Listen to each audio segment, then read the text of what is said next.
Right now there's people looking at this image wondering if I lost a bet or if I've had a sudden attack of the geeks.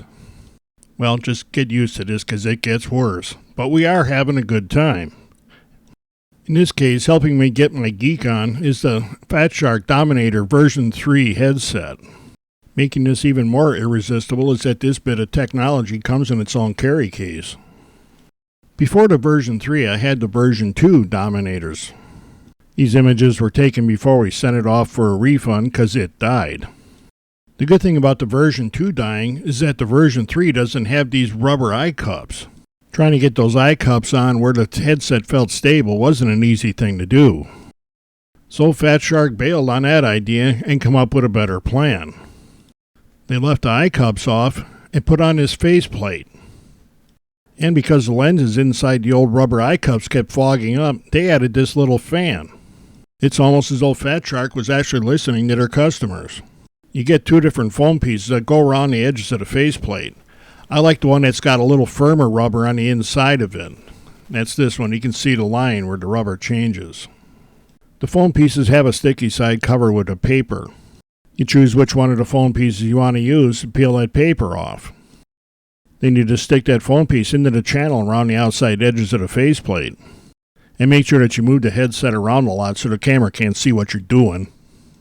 When you get done messing around, the foam should look like this, and you'd be surprised at how comfortable and stable the headset is on your head with this.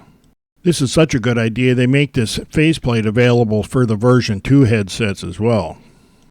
One side of the headset has this cavity that you can place the Trinity head tracking system into. But if you don't want to use head tracking, just leave the little cover on and don't worry about it. The cover on the other side is where you put your video receiver. And I use this one because it gives me the most versatility in selecting channels. There's a lot of people doing this, so having some extra channels to choose from doesn't hurt a thing at all. Fat Shark also stepped up the Lipo Battery to 1800 milliamps that they include with the version 3 headset. The battery has a balance lead and you get this plug set so you can charge this on most any RC Lipo charger.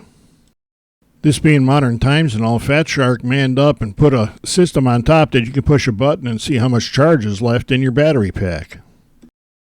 And you'll notice that the battery case has this depression on both ends of the case.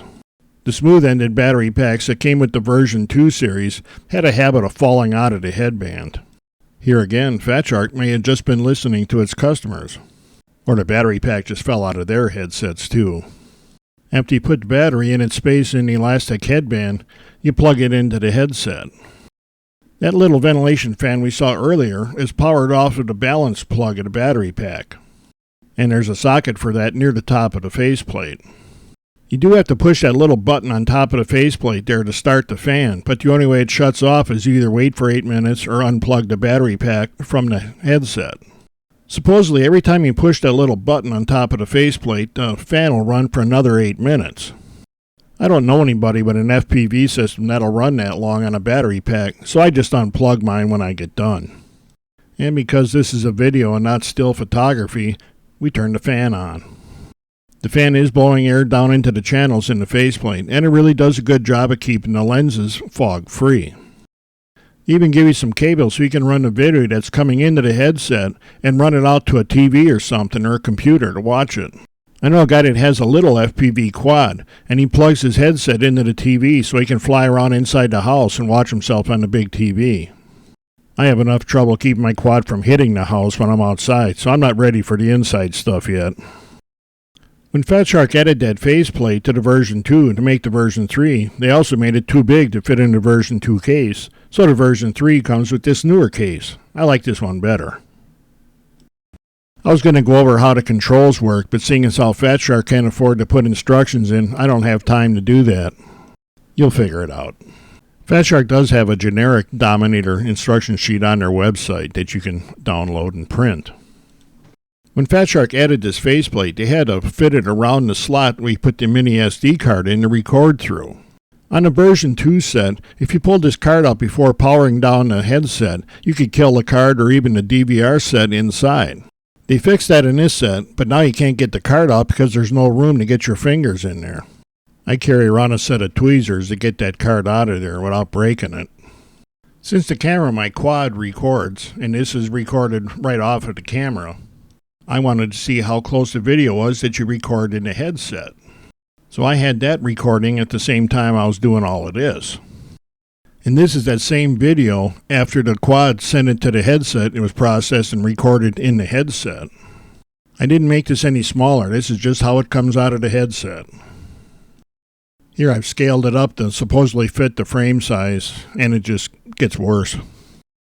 And here I manually scaled it to fit the frame, and this isn't good either.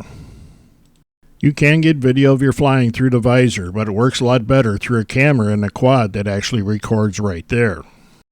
If you're really not afraid to show your geek side, the better plan is to have a video camera and a friend operating that.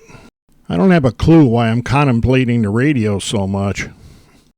But with a friend doing it, then every now and then he can go out and actually find your quad and see that, oh yes, I can make it through a gate now and then. You're watching, this actually goes through. See? As you get better flying the quads, like I hope that I do someday, you can actually get some pretty decent footage if you're winning a race or something. But I do have to warn you about another problem with wearing these visors because of what you can't see going on around you. This kind of video can be kind of revealing and show you who your friends really are. I thought I looked weird wearing a headset, but then I saw Mike doing this, and that takes weird to another level.